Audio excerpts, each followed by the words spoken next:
Got the exhaust manifold coming out of the back. This is a 1.8 liter V4 '06 Corolla, and I get a lot of exhaust when I am at a dead stop. Moving it's fine, but picked up a Chris Fix trick and give you some soapy water here with the shot vac blowing air into the exhaust.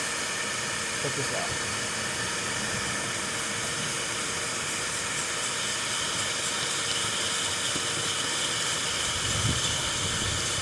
You can see on the back side it's blowing hard against the actual engine block there. You can see some small bubbling right by the union on both sides. I'm pretty sure the seal is about a C shape, maybe 300 degrees-ish. Probably going all the way around you, side facing the engine. So that's going to be a fun fix to do kind of without being able to see it. See how it goes.